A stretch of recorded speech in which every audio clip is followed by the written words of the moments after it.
to get scanning. We have our console, we have our viewing device, and we have our probe. Our cows are set up. It's a nice, safe environment.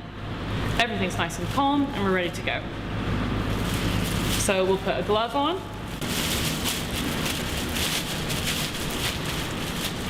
I will be scanning right-handed today. We'll just have a quick recap on how to hold the probe and the movements that we can make once we're inside the cow. So firstly, we need to remember this is our leading edge, which corresponds to the left-hand side of our screen. We need to palm the probe. So if we have one finger on the leading edge of the probe, then we know where we are at all times. We then have several fingers on either side that can help us orientate where we are within the cow. So whether we're on top of the uterus or on top of the ovaries, it gives us an idea of where we're actually located. You can use your thumb as a backstop to the back of the probe. This will help us as we're moving inside the cow to ensure that the probe doesn't travel back down our arm. So again, palm the probe, finger on the leading edge, have your other 3 fingers on either side, and use your thumb as a backstop. The movements that we can make are move forward or back, pressure, rotating side to side, and rocking or tilting. Now we're ready to go inside the cow. We will need to use gentle handling techniques, just as you would with manual palpation. So we'll get some ultrasound lube, and I've put that both in my palm and also on the back of my hand. We'll cover the surface of the probe, and we'll use what's on the back of our hand to lubricate the cow.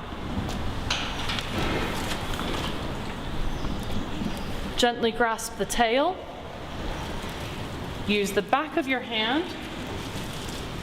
It's all right, girl. And closing your fingers around the end of the probe,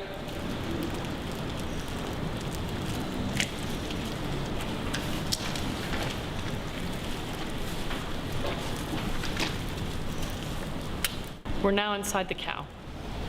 We want to perform our examination in a methodical way. So we can start back at the cervix, travel up to the uterine body, then go up one uterine horn to the ovary and back to the uterine body. Then we can go up the other horn, up to the ovary on the other side, and back down to the uterine body. If we then want to evaluate any structures further, so we wanted to have another look at the ovary or another look at the pregnancy, say if we're going to perform some fetal sexing of that fetus, then we can go back and evaluate that. But we want to ensure that we've seen all of the structures that we can when we're inside the cow. So what we'll now do is locate the cervix, which is a firm, tubular structure leading down into the rest of the reproductive tract.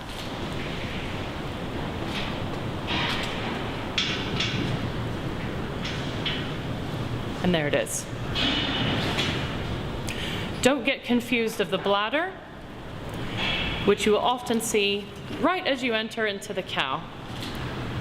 As you can see, I'm not pushing excessively hard with my arm into the cow at this point.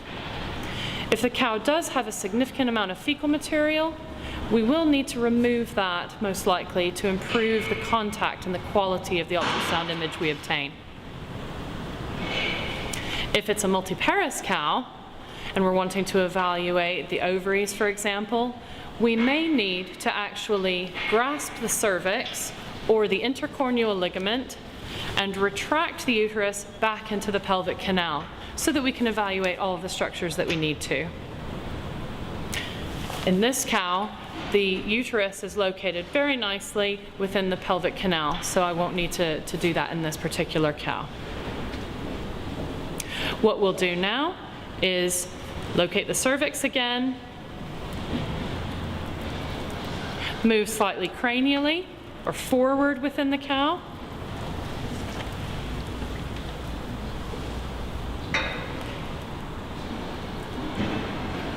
Always keeping good contact.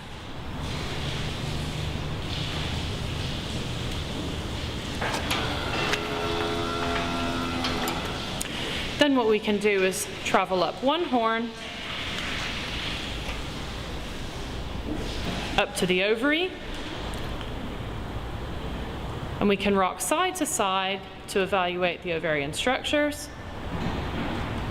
We can then come back down that horn to the body of the uterus, travel up the opposite horn, evaluate the ovary on that side, and then come back to the body.